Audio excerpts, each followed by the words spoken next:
Hi University of Stirling, and thank you for giving me this opportunity to share at this stage of the application. My name is Joseph Kalea and my chosen subject is art and design.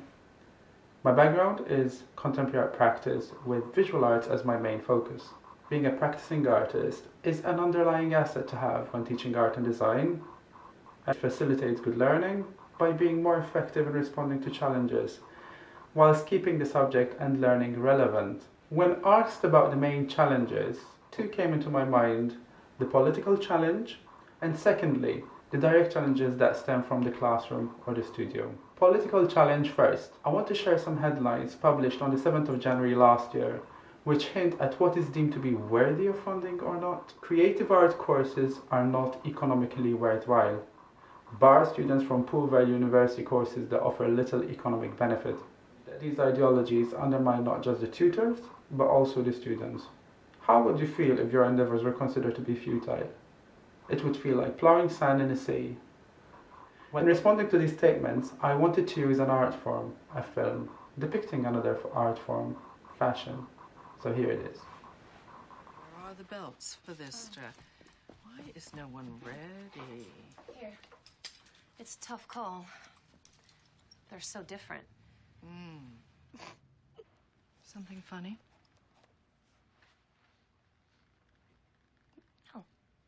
No, nothing's, it's just that both those belts look exactly the same to me. I'm still learning about this stuff and, This stuff?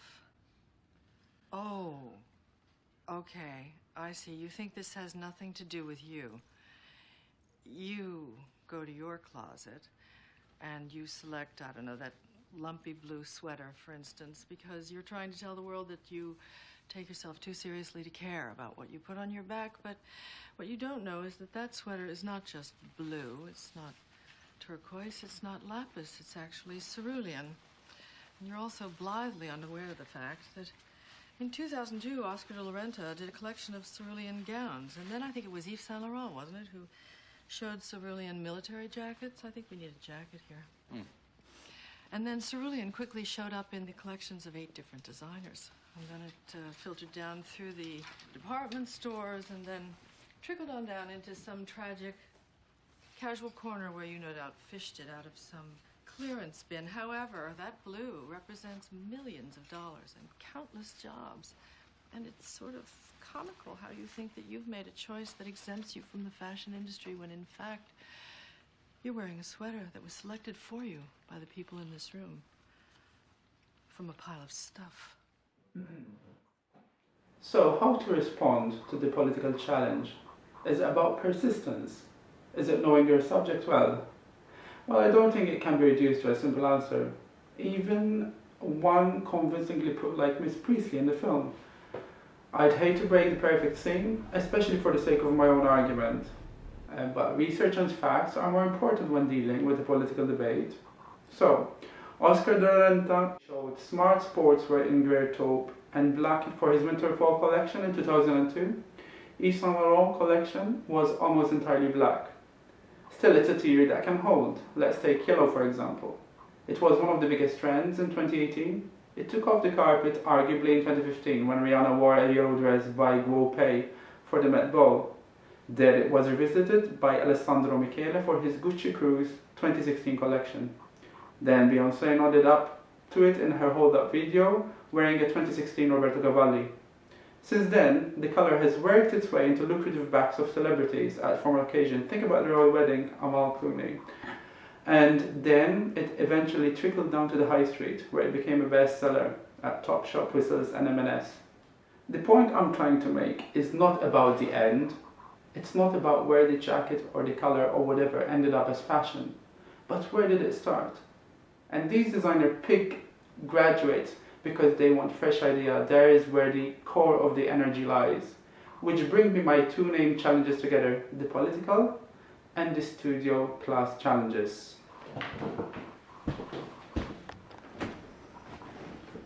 A method most commonly used for teaching art and design at further education. I'm speaking of the dialogic approach.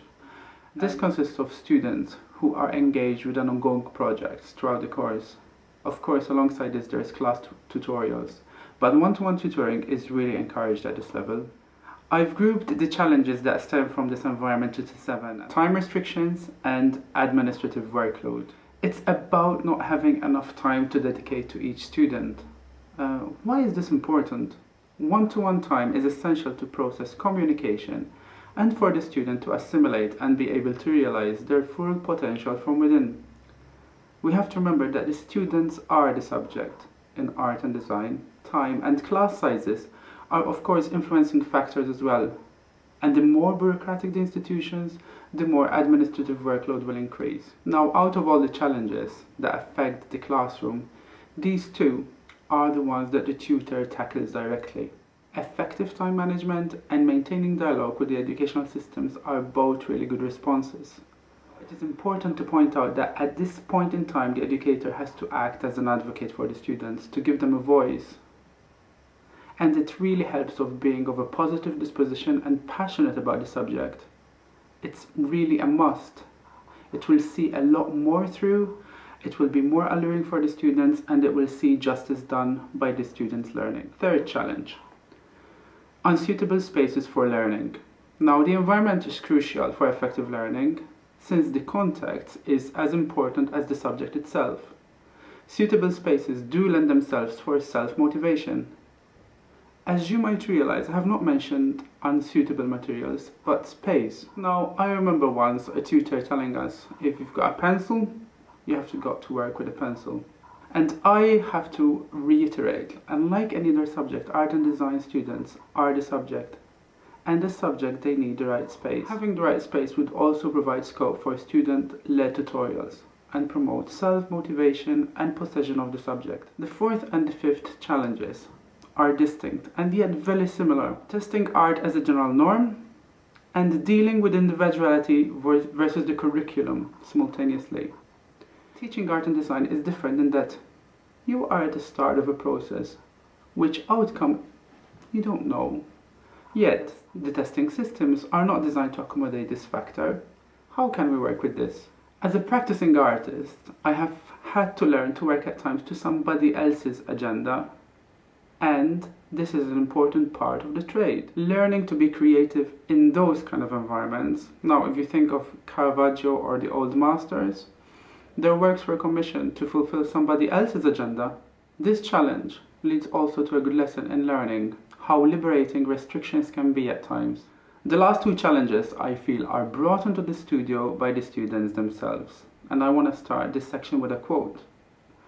Art students can have a certain antagonistic relationship to society, and art school is a very important place to be able to harness that energy, as in many instances it can be something productive. By Juan Cruz. Students' desire for their work to be liked and apathy from students towards their own learning. I remember once we were in an art history class and the tutor asked us to respond to Oskar Kokoschka's portrait of a degenerate artist. And we started by saying we like it because, and he stopped that right there and said, liking something is neither here nor there.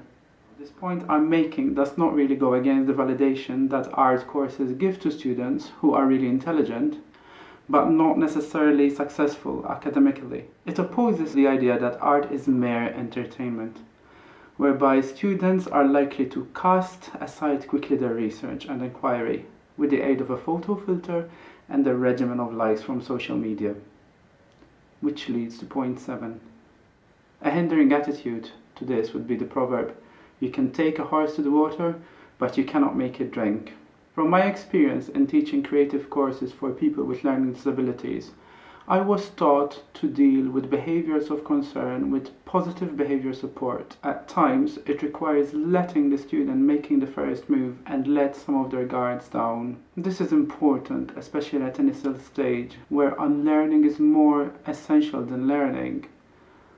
I would like to close with a quote by Nigel Carrington. Because our art students learn through experimentation and failure, they develop a mental resilience, an ability to deal with adversity and uncertainty that is precisely what society needs. I really thank you for your time and hope you're safe and in good health. Take care.